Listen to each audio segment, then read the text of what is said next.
Hello everybody, I just wanted to go through the main kit that someone doing HEMA would wear, specifically for longsword, but this does apply for other weapon sets such as sword and buckler or spear or rapier dagger, all that lot.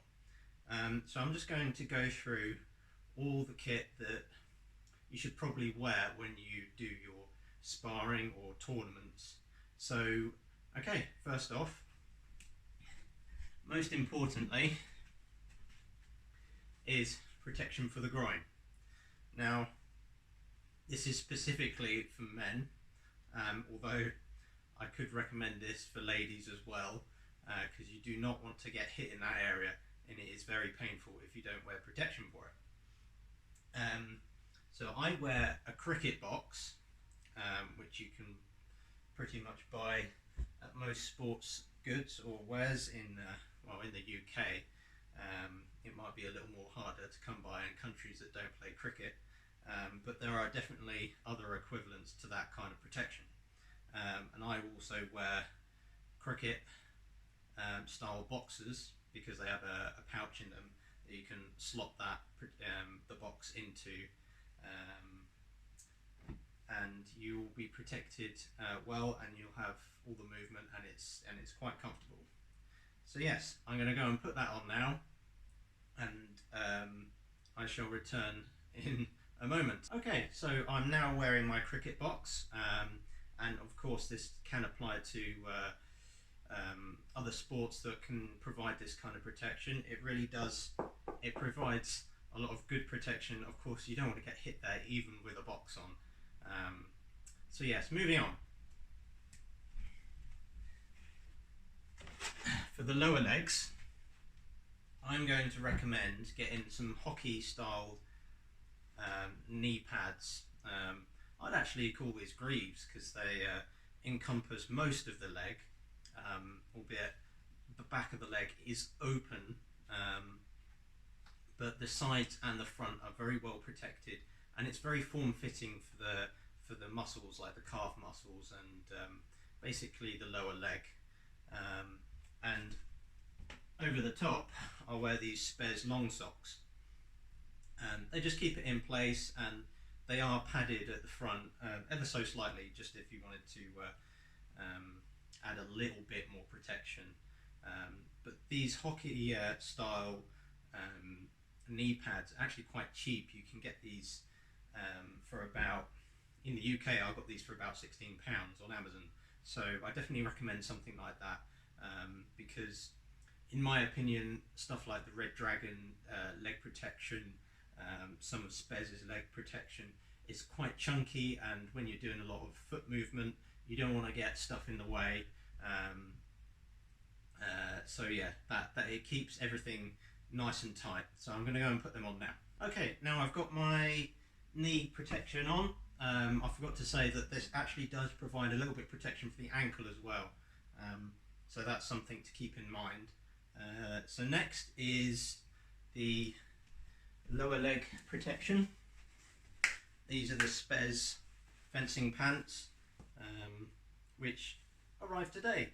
These are new, and this completes my kit because that's the last thing that I needed. And they also come with, well, I bought knee pads, the Spez kind of knee cap guards to go with them that you can actually attach onto these Spez pants. So I'm going to go and put these on now. Okay, now I'm protected pretty much on my lower body. The only thing I would put on is a pair of these. Obviously everybody would wear these, just a pair of trainers. I've never really been hit in the foot before. It's really hard to get hit in the foot. You're minding your footwork pretty much most of the time anyway, but it's very rare that someone actually deliberately goes for your foot. So yeah, I wear a pair of these. Just any old trainers will do. So yes, the next part of protection that is quite vital actually, that not a lot of people wear, is a chest plate. One of these. You can get these at PBT and some other fencing sports shops. Yeah, I recommend you get the smallest size you can possibly wear, so it's nice and tight to the body. Yeah, it takes away a lot of the I suppose a lot of the force from the thrusts that you get. You're not likely to get cut in the abdomen, or if you are and you're not wearing one of these, it's not too bad. But if you get thrust directly in the sternum, you could possibly break a rib, and this just protects you from that. And also, very important, is neck protection. This is the Red Dragon gorget, and there are also other versions that you can buy from other companies, but very important to wear one of these just to protect your neck and your collarbone, because it's quite easy to actually snap your collarbone with a long sword or a spear. Quite dangerous, and it takes a long time to recover from that. So definitely recommend wearing one of these. So I'm going to put this on now. Okay, now I've got the gorget and the chest protector on. I've also put these straps on that are from the fencing pants. Just do make sure that they're well adjusted for your fit. So yes, I'm quite well protected from nasty thrusts that could happen, and you just want to make sure that you're protected from that. Next part of the equipment is the jacket, which is, I would say, one of the most important parts. It's going to cover most of your body. So I'll put this on now. It's quite easy to put on, it's literally just a zip. And this is the Spez fencing jacket. And it will go over quite easily, and it's doubled at the front, just for a little bit of extra protection. And it also has a catcher on the throat, just to protect you from thrusts coming from above, from below, going up to your neck.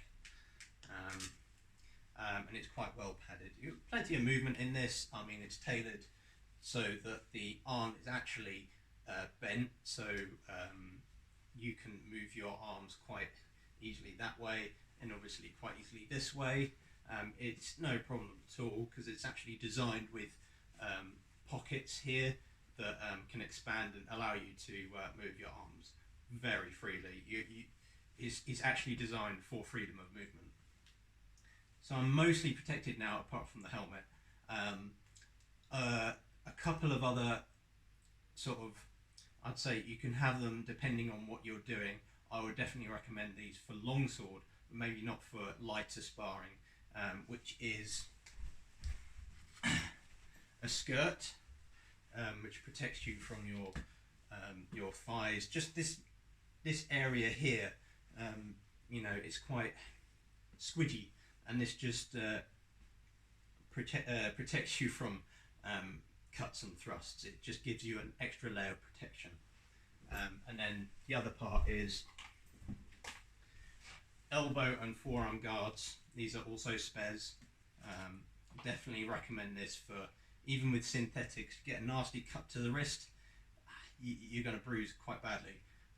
So I definitely recommend putting on some of these, or purchasing some of these. So yeah, I'm going to go and put this on now.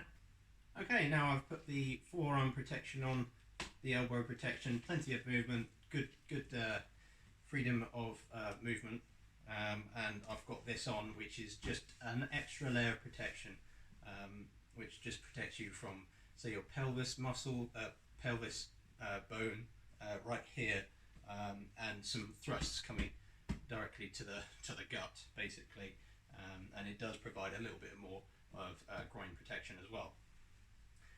So the next piece of equipment is the most important part of your protection, and that is for your head. So I shall get that now. This is the PBT 600 Newton mask. It's not the warrior type. The warrior type's a little extended on the back here, and I've also got like an overhead protection, which provides a little bit more protection from blunt force trauma to the head. The last thing you want to do is get a full whack to the face, and yeah, that you can get concussion. You do get a sudden burst of adrenaline, but it's no good having a concussion. It can cause long-term, over time, you can get brain damage, and that's the last thing you want. So yeah, protection for the head. So I'll put that on last. I also wanted to discuss the gauntlets.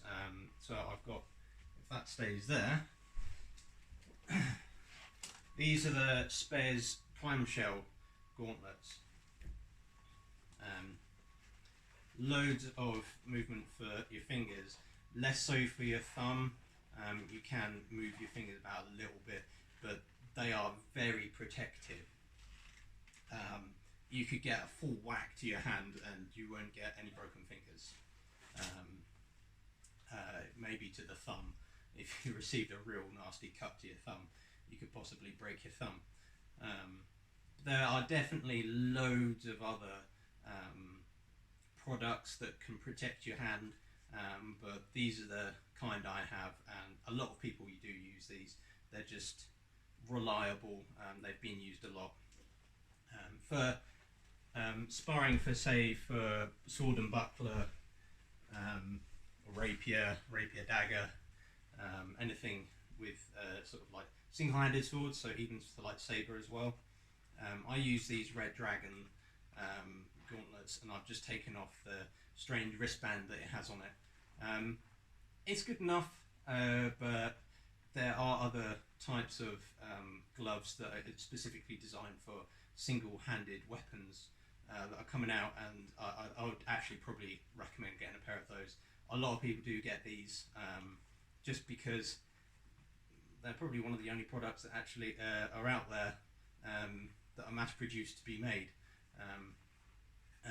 and are very much affordable for a beginner.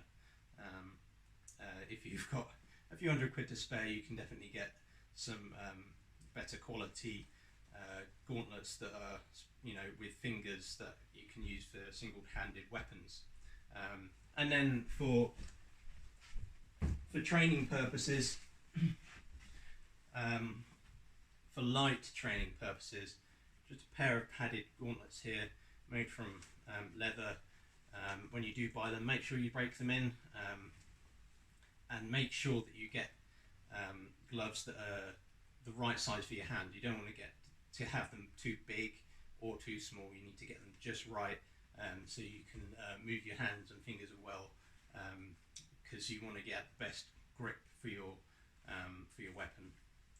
So yeah, right. Those are the gauntlets. On goes the head protection.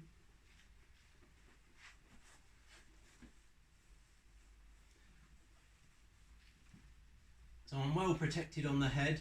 I've got plenty of visibility, and on go the gauntlets, and now I'm fully protected. I'd be ready to go sparring now. I've got all the kit I need. I'm protected everywhere, and I've got loads of movement. Yeah, so this is pretty much it, and happy spending, and stay safe and have a good one. Cheers.